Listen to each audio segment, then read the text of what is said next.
Right there. Shoot him, John. Hit him again. One more time. Come on. Blair Walsh. Welcome to Prairie Sportsman. I'm Bret Amundson. Minnesota National Guard vet John Kriesel was severely wounded in Iraq in 2006. Today, he's a motivational speaker, a former member of the Minnesota House of Representatives, and spends his Friday mornings on the Power Trip Morning Show. We asked him to come duck hunting and tell us his story.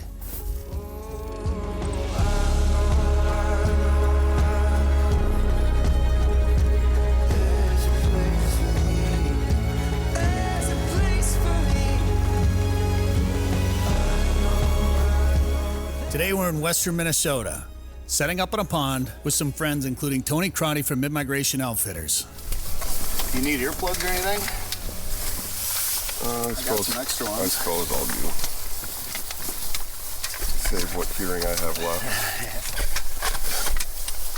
I'm a big proponent of hearing protection. I used to not. Well, no, there's stuff coming in now. All right, go ahead and get him. Go ahead and shoot, John. Pick one out. Heck yeah. Yep. Shooting, John. Love it. That bird. It's a good problem to have is saying which one am I going to shoot. Where is it? Left side? Okay. Yeah, I think it fell right about there. She should be on it now. I mean, duck hunting is like that, right? You get out here, you get set up, and before you can even try to start a TV show, there's ducks bombing into the decoys. So it's been a great morning so far. John Kriesel is out here with us. And John, this is the second time you've ever duck hunted? Yep. What do you think? Love it. Yeah? Yeah. I love the pace. A lot of action. It can be crazy. Mm-hmm. The pace can be sometimes too fast. He's gonna go around. Okay.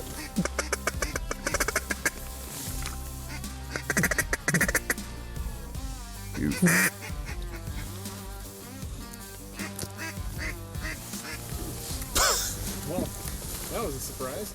Yeah. My full-time job is I'm the Director of Veteran Services for Meeker County, so I help veterans get VA benefits. Very rewarding job, it's awesome.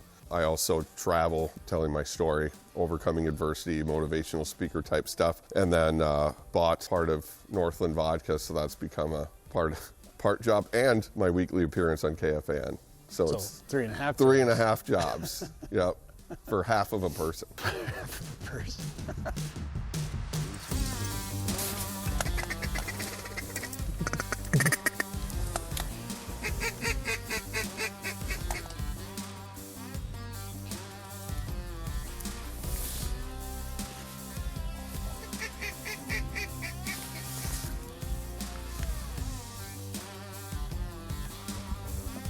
All right, go ahead and shoot them ones up front. Nice. Well, did that first one go down or just the second one? I think Back? Yeah, I didn't hit one. You hit one? Did anybody else shoot? Yeah. Oh, okay. It looked like you tickled that first one. I think, yeah, I saw something, but it wasn't gonna. All right. That's fun, huh? Getting some shooting in. Yeah. They're doing it perfect. That's awesome. I like my percentage at the beginning, though. 1 for 1. Yeah. You know, usually when we take people out like this, we always do like a safety talk, make sure they know their way around firearms. Have you shot a gun before, John? Couple times. First of all, thanks for your service, man. Thank you. Appreciate that.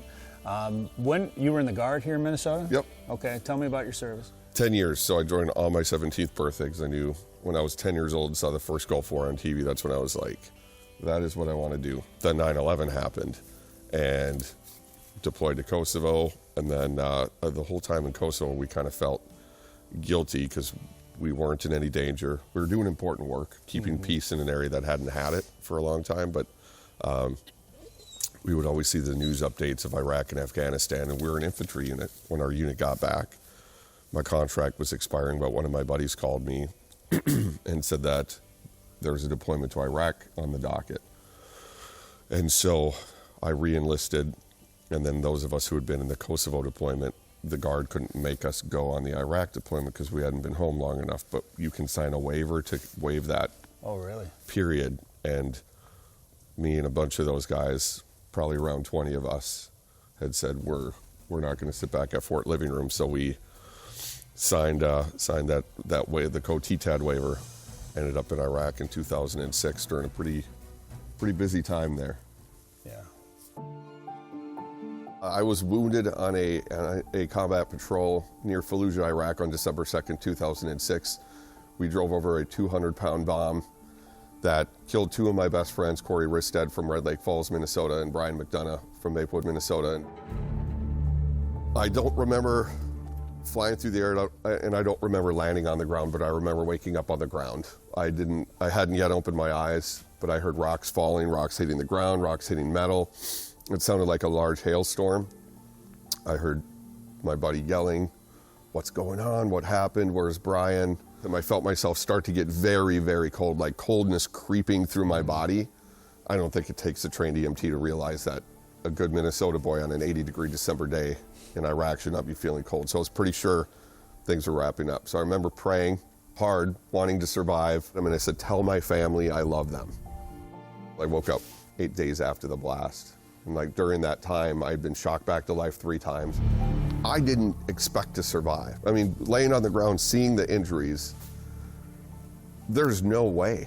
So when I woke up and the medically induced coma medication was wearing off and I realized that I was alive, I was so thankful just to be alive. Hearing that my friends had been killed at that moment was like, I have nothing to complain about. The same incident they were in, I survived. So I promised to not waste this second chance at life.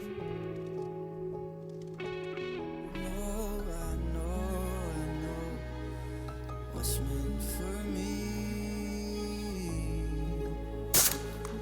There's a northern star where you are that I fall. Never shot a goose? With a golf ball. I know. There's a place for me. So as a radio guy, I always like hearing how people get into radio. And as somebody that actually spent some time working at KFAN back in the day and then running a KFAN station in Fargo, and then, just being a fan of KFAN and the Power Trip in general, me and half the world right now, that show is a monster. It's crazy how big it's gotten. It is a blast to be a part of, for sure. Sounds like so much fun to be in that room. How did you get to be a part of that? When I was at Walter Reed it was close to 6 months after I had been wounded, my friends were having a fundraiser to help make my house wheelchair accessible. And the National Guard PR guy brought me around when I was on the Power Trip. We just hit it off. Chris Hockey said, when you're back in Minnesota for good, because the estimate was that I was going to be in the hospital for 2 years. Because he said, let me know when you're back, and we'll have John Kriesel week. John ended up spending 9 months at Walter Reed, having 35 surgeries, and has now been on the Power Trip Morning Show for 17 years. Just a year and a half after returning home, John was talked into running for a seat in the House of Representatives. He won. I served 1 term and then decided not to run for re-election. I promised myself, I promised my friends that I would not change who I was, and I'm going to get out before that can happen. And I left at the right time because people were like, we wanted you to run again. We wanted you, and that's the perfect time to leave. After his short political career came to a close, more and more people were learning about what he went through. He was then asked to speak at a fundraiser. They had a huge turnout. They raised a bunch of money. It was awesome. And as I was walking to my vehicle afterwards, a gentleman named Jim Cosmo, I saw a guy kind of following me, and he was like, your story is amazing. It should be a book, and I want to write it. During some promotional book tours, John found a way to communicate to an audience that not only helped them understand his story, but helped him heal. When I'd get a little choked up about it, that I would inject humor. And that was for me, but I saw the audience be relieved and laugh too, and that's when I thought, okay, I think we're onto something here. If I can inject humor to make sure that the audience is able to walk away uplifted and inspired, I already believe what I did over there and what my buddies did was worth it. This makes it even more worth it. You gotta laugh. Sometimes things get so bad, as a Vikings fan, understanding that as well, that all you can do is laugh. I know.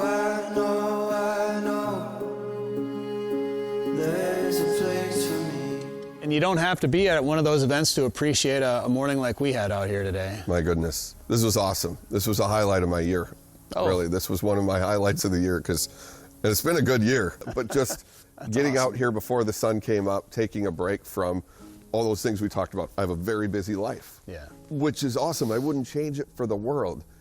It makes me 100 times more appreciate a morning like this. Not just the stuff I've been through in my life too, but sitting out there with, I didn't know any of you guys before this, but I feel like I've known you guys for years.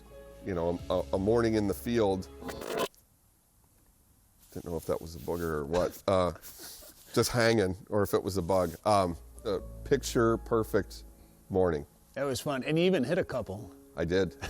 I did. Yep. A broken clock even works twice a day, right? John's story is inspiring. It'd be easy to be mad about his circumstances, but he isn't. His positive outlook on life is infectious. I'm not wired to be like, I wish this didn't happen. Because of course I wish it didn't happen. Yeah. But I know I can't change that. So I don't ever dwell on that kind of a wasted energy, wasted thought. I really am thankful for the lessons I've learned in a weird way, because I wouldn't have this perspective if I hadn't gone through what I did. I know not to take simple moments like sitting in a duck blind, watching a sunrise. That's special to me, you know? There's a place for me.